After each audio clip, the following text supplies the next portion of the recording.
Only in Kentucky can a county be home to 147 million ounces of gold guarded by a 20-ton door and the site of a $5.8 billion industrial drama that shocked the global economy.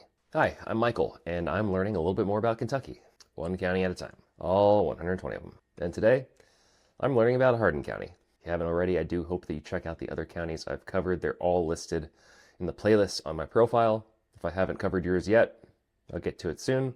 I'm going in mostly alphabetical order, and right now we're in the H's, so just check out the playlist if you have questions, please. As always, if I miss something though, or mispronounce something, or just forget something, feel free to correct me in the comments so we can all learn together. So the story of this land begins long before this state was born. In 1766, a hunter named John Smith became the first recorded explorer to set foot in what is now Hardin County. By 1776, a group led by Samuel Pierman explored the confluence of the Ohio and Salt Rivers in West Point. They were looking for a place to settle, but winter and constant conflict forced them back to Virginia.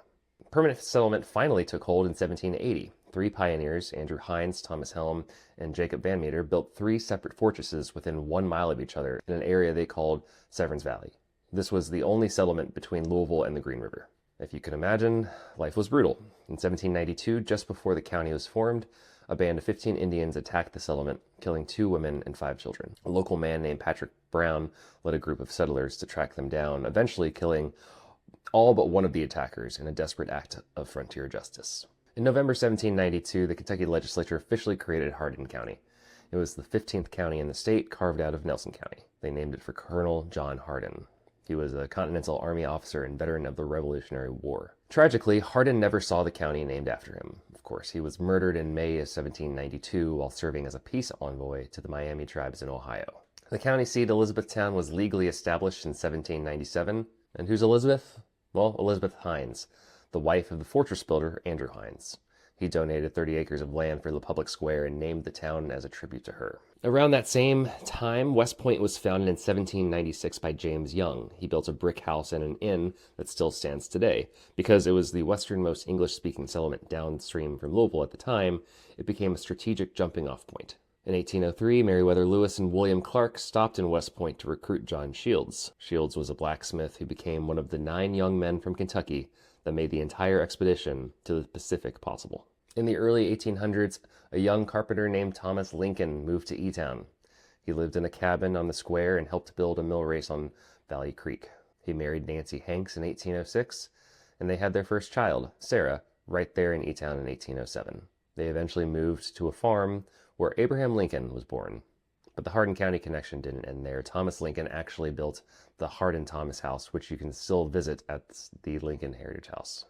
After Nancy died in Indiana, Thomas returned to Hardin County in 1819 to find a widow named Sarah Bush Johnston. He convinced her to marry him and move back to Indiana.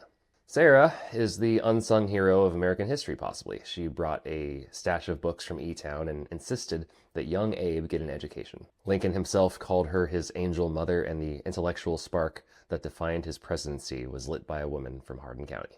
By the mid-1800s, the Louisville and Nashville Railroad arrived, turning Hardin into a strategic juggernaut. This made it a primary target when the Civil War broke out.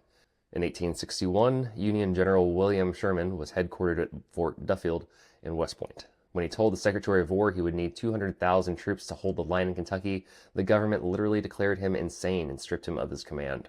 History proved Sherman was the only one who actually understood the scale of the war. Fort Duffield itself remains the state's largest and best preserved earthen fortification, sitting 300 feet above the confluence of the Ohio and Salt Rivers. On December 27, 1862, Confederate General John Hunt Morgan led 4,000 men on his Christmas raid. He positioned his artillery on Cemetery Hill and rained over 100 cannonballs down on E-Town. One of those cannonballs lodged itself in the wall of the Eagle House on the town square.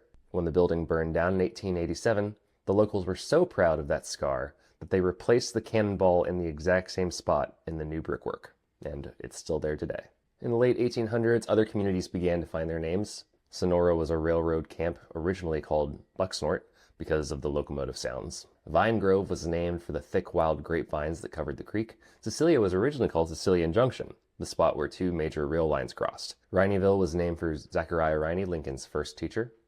Big Spring was a hiding spot for the guerrilla Sue Mundy and the site of the major 1865 skirmish involving the 12th United States Colored Heavy Artillery. Glendale became a postal hub where the trains used to catch mail on the fly.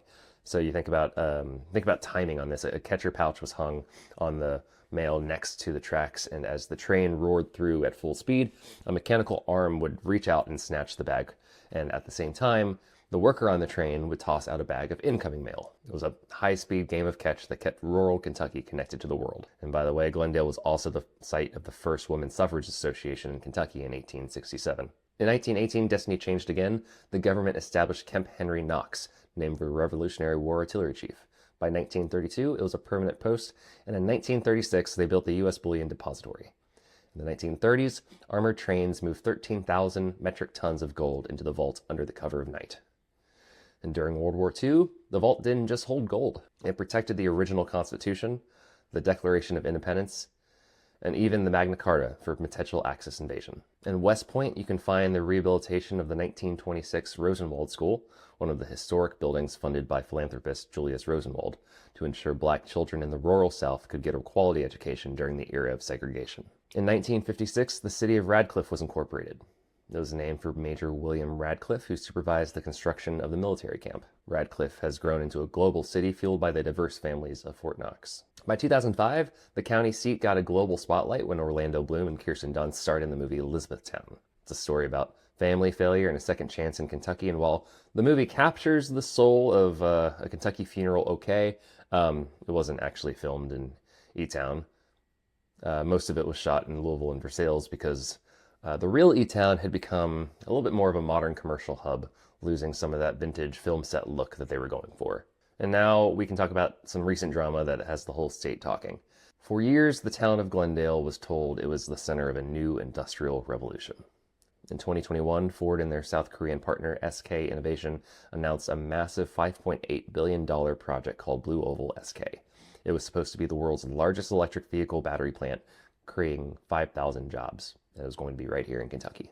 But the Green Revolution hit a massive wall. Throughout 2025, the drama behind the scenes spilled into the public. First, there was a federal lawsuit from workers alleging they were owed overtime pay. Then the United Auto Workers launched a massive push to unionize the plant, leading to bitter tensions over safety and health issues. And even though the first EV battery actually rolled off the assembly line in August 2025, the victory was short-lived. In December 2025, the bombshell dropped. South Korean partners SK Innovation ended its partnership with Ford.